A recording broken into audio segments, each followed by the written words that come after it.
नमस्कार दोस्तों। तो दोस्तों कैसे हैं आप सब की प्रिपरेशन कैसे चल रही है एनवीएस एग्ज़ाम की।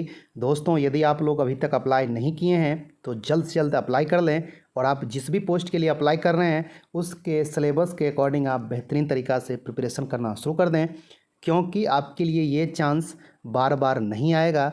ये बेहतरीन चांस है आपके लिए गवर्नमेंट जॉब पाने का। ओके दोस्तों, जैसा कि आप लोग जानते हैं कि हिंदी का क्लास ऑलरेडी स्टार्ट हो चुका है और ये आज हिंदी का दूसरा क्लास है। यदि आप लोग पहला क्लास नहीं देखे हैं तो वो जाके देख लें, उसके बाद ही आप इसका एमसीक्यू टाइप का क्वेश्चन अच्छे से कर पाएंगे। ओके, हिंदी के पहला क्लास में आपको तत्सम और तद्भव का बेसिक कंसेप्ट बताए और अच्छे से समझाए कि तत्सम और तद्भव क्या होता है, ऑप्शन कैसे छांट सकते हैं, सब कुछ आपको बता दिए हैं और आज उसी का एमसीक्यू टाइप के क्वेश्चन आपको करवा रहे हैं। तो आप लोग इस वीडियो को लास्ट तक देखें, ऑल टू ऑल क्वेश्चन बनाएं और आप कमेंट्स करके बताइएगा कि टोटल आपका कितना सही हुआ। ओके तो दोस्तों, यदि आप लोग एनवीएस एग्ज़ाम से संबंधित हिंदी का, कंप्यूटर का, जीके जीएस, करंट अफेयर्स का एक बेहतरीन कंटेंट लेना चाहते हैं तो आप चैनल को सब्सक्राइब कर दें, आप अपने दोस्तों में भी शेयर करें। ओके, आपको NVS Hindi 2024 and NVS computer 2024 करके प्लेलिस्ट मिल जाएगा और जितना भी वीडियो आएगा उसी प्लेलिस्ट में आपको देखने को मिलेगा। ओके तो दोस्तों चलिए आज हम लोग हिंदी का दूसरा क्लास पढ़ते हैं और ऑल टू ऑल इसका एमसीक्यू टाइप का क्वेश्चन देख जाते हैं। ओके तो दोस्तों, जैसा कि आप लोग देख रहे हैं कि पहला क्वेश्चन है, आग का तत्सम क्या है। तो दोस्तों, आग का तत्सम क्या होगा, आपका सभी ऑप्शन में अग्नि ही लिखा हुआ है, सिर्फ इसमें बर्तनी मिस्टेक है। आप लोग बताएं आग का तत्सम क्या होगा, इसका सही आंसर क्या होगा। दोस्तों, इसका सही आंसर जो होगा वो आपका ऑप्शन ए इसका सही आंसर होगा, अग्नि। दोस्तों, तत्सम क्या होता है, जो शब्द संस्कृत से ज्यों का त्यों हिंदी में आता है उसी को हम लोग तत्सम कहते हैं ना। संस्कृत में अग्नि इसी तरह लिखाता है और अग्नि का ही प्रयोग संस्कृत में किया जाता है। दोस्तों, ये आग हो गया, एक तरह से तद्भव हो गया। ओके, जो संस्कृत के अग्नि शब्द से उत्पन्न होकर हिंदी में आया है। ओके, तो आप लोग अच्छा से इस बात को ध्यान में रखिएगा। अब चलिए देखते हैं क्वेश्चन नंबर 2। क्वेश्चन नंबर 2 क्या है दोस्तों, फूल का तत्सम क्या है। तो आपका ऑप्शन है पुष्प, पुष्प, प्रसून, सुमन। तो दोस्तों, इसका सही आंसर क्या होगा, आप लोग पहले अपना दिमाग लगा लें। दोस्तों, इसका सही आंसर होगा ऑप्शन बी, पुष्प। ओके, और एक बात आपको अच्छा से क्लियर कर दें दोस्तों, आप पर्यायवाची मत समझिएगा। तत्सम के क्वेश्चन में आप लोग पर्यायवाची शब्द वाला दिमाग मत लगाइएगा कि फूल का और पर्यायवाची क्या सब होगा। ओके, आपको ये दिमाग लगाना है कि फूल को संस्कृत में कैसे लिखा जाता है। सिंपल सा भाषा है, जब भी आपको तत्सम पूछे तो आप लोग ये दिमाग लगाइएगा कि उस शब्द को संस्कृत में कैसे लिखा जाता है। ओके हाँ, तो फूल को संस्कृत में पुष्प लिखा जाता है और यही फूल का तत्सम है। तो सही आंसर होगा पुष्प होगा। आप लोग अच्छा से ध्यान में रखिएगा, फूल क्या है, तो फूल एक तरह से तद्भव है। ओके, जो कि पुष्प से उत्पन्न होके हिंदी में आया है, पुष्प से उत्पन्न हुआ शब्द है। ओके, चलिए अब हम लोग देखते हैं क्वेश्चन नंबर 3। 3 नंबर क्या है दोस्तों, तत्सम शब्द कौन सा है। आपका ऑप्शन है सूरज, स्वर्ण, कुआं, कपूत। दोस्तों, इसका सही आंसर क्या होगा, आप लोग अच्छा से सोच लें, समझ लें। आप लोग पहले ये सोचें कि कौन सा इसमें शब्द है जो संस्कृत में लिखा जाता होगा। ओके, उसके बाद आप लोग आसानी से छांट सकते हैं। आपको छोटा सा एक क्लू ट्रिक भी हम बताए थे लास्ट वीडियो में, जब आपको तत्सम और तद्भव बता रहे थे, तब आप लोग उस ट्रिक से भी, क्लू से भी इसमें ऑप्शन छांट सकते हैं। ओके दोस्तों, इसका जो सही आंसर होगा ऑप्शन बी, स्वर्ण जो है ये तत्सम शब्द है जिसका अर्थ सोना होता है। आप लोग जानते ही हैं, सोना पहनने वाला गहना जो होता है वो होता है। ये एक तरह से तत्सम शब्द है और इसका प्रयोग संस्कृत में होता है। सूरज ये तद्भव है, कुआं भी तद्भव है, कपूत भी तद्भव है। ओके, यदि आपको नहीं पता है तो बता दे रहे हैं, सूरज का तत्सम क्या होगा दोस्तों, सूर्य होगा, कुआं का कूप होता है और कपूत का कुपुत्र होता है। ओके, ये सब संस्कृत में लिखा जाता है और ये तत्सम शब्द है। तो आप लोग अच्छा से ध्यान में रखिएगा।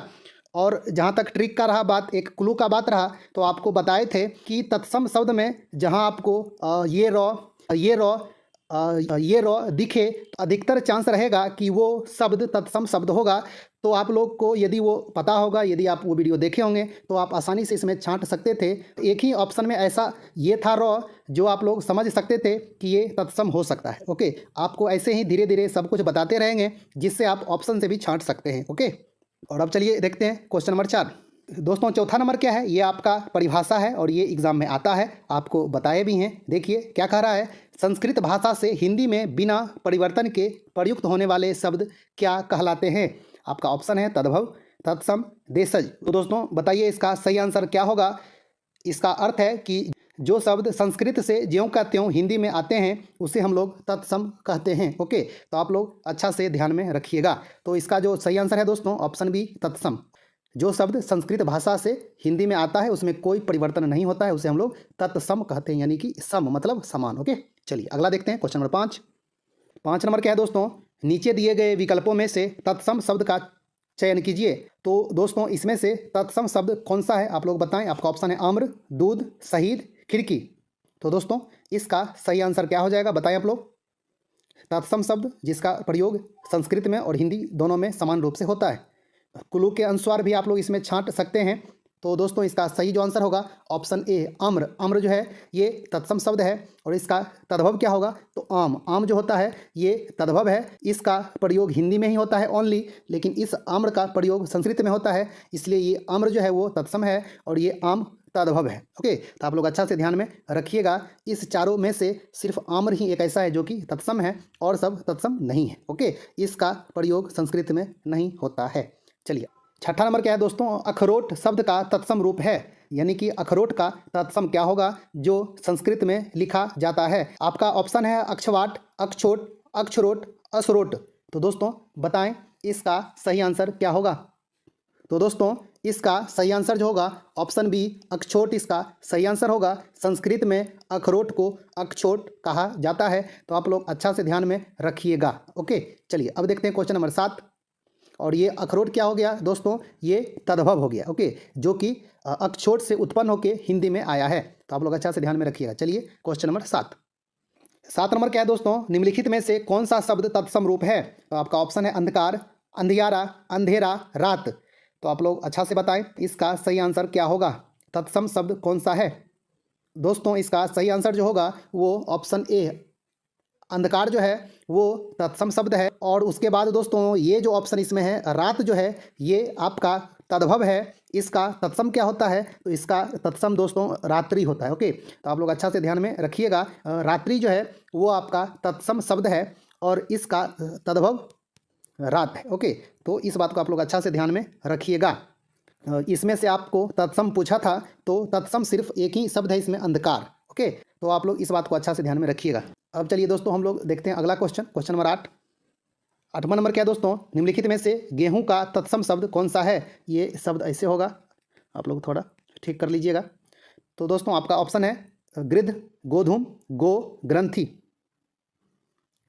तो इसका सही आंसर क्या होगा दोस्तों, तत्सम गेहूं का सही आंसर होगा दोस्तों ऑप्शन बी, गोधूम जो है ये गेहूं का तत्सम रूप है, यानी कि संस्कृत में गेहूं को गोधूम लिखा जाता है। तो आप लोग अच्छा से ध्यान में रखिएगा। ओके, चलिए अब देखते हैं क्वेश्चन नंबर 9। 9 नंबर क्या है दोस्तों, नीचे दिए गए विकल्पों में से तत्सम शब्द का चयन कीजिए। आपका ऑप्शन है पड़ोसी, गोधूम, बहु, शहीद। तो इसको तो आप लोग आसानी से छांट सकते हैं, जैसा कि अभी चर्चा हुआ है जस्ट क्वेश्चन नंबर 8 में। तो दोस्तों इसका जो सही आंसर हो जाएगा ऑप्शन बी, गोधूम जो है वो तत्सम शब्द है।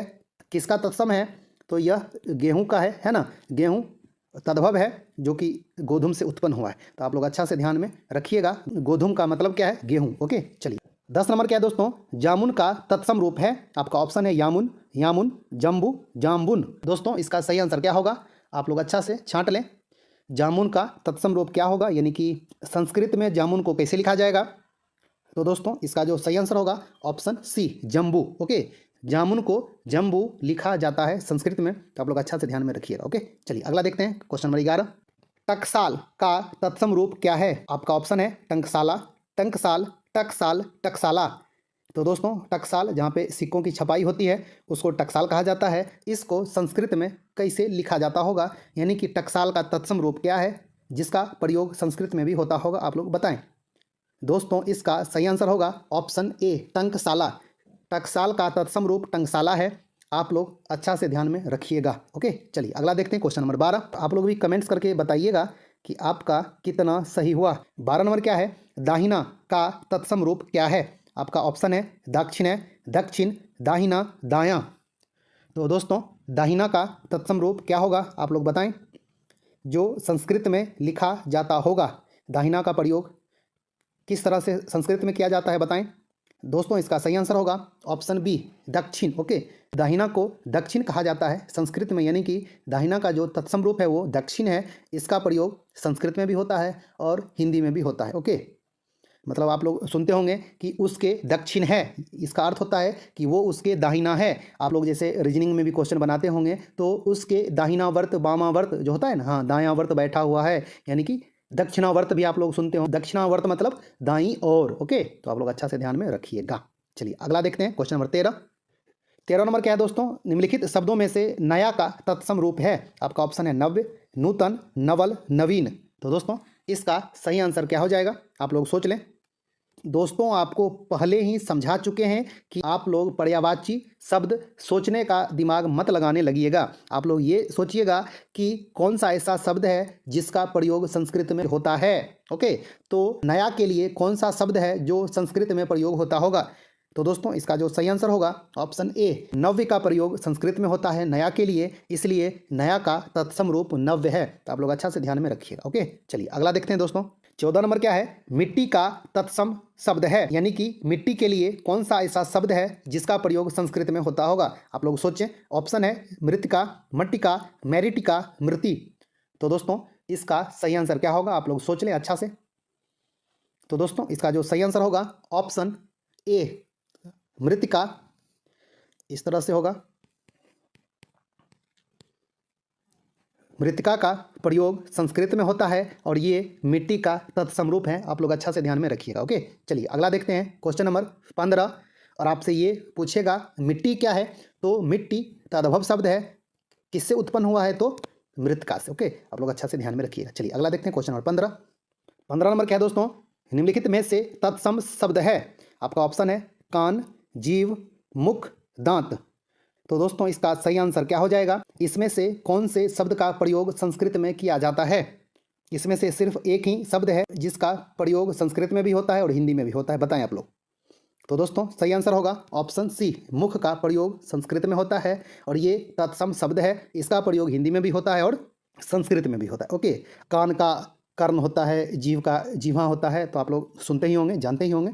तो इस तरह से आप लोग अच्छा से ध्यान में रखिएगा। ओके, चलिए अगला देखते हैं, क्वेश्चन नंबर 16। इसी तरह आप लोग ज़्यादा से ज़्यादा प्रैक्टिस करेंगे तो डेफिनेटली आपका एक अच्छा खासा तैयारी हो जाएगा। ओके, तो दोस्तों जो लोग पहले तत्सम और तद्भव के बारे में कुछ भी नहीं जानते होंगे वो ये 2 वीडियो देखेंगे तो आपको समझ में आना स्टार्ट हो जाएगा और आप ये बिल्कुल समझ जाएंगे कि तत्सम और तद्भव होता क्या है। अब आपका काम है ज़्यादा से ज़्यादा इस पर प्रैक्टिस करना, ज़्यादा से ज़्यादा इस पर मेहनत करना, उसके बाद तैयारी का लेवल एकदम हाई जाएगा। ओके, चलिए 16 नंबर क्या है दोस्तों, माँ का तत्सम रूप है। आपका ऑप्शन है मातृ, मातृका, माताश्री, मातुश्री। तो दोस्तों माँ का तत्सम रूप क्या होगा, यानी कि माँ को संस्कृत में कैसे लिखा जाता है आप लोग बताएं। तो दोस्तों इसका सही आंसर होगा ऑप्शन ए, मातृ जो होता है ये तत्सम रूप है किसका, माँ का। तो आप लोग अच्छा से ध्यान में रखिएगा। अब चलिए देखते हैं हम लोग क्वेश्चन नंबर 17। 17 नंबर क्या है दोस्तों, बच्चा शब्द का तत्सम रूप होता है, क्या होता है। आपका ऑप्शन है बच्च, बालक, वत्स, बाल। तो दोस्तों इसका सही आंसर क्या होगा, बच्चा को संस्कृत में कैसे लिखा जाता है आप लोग सोचें।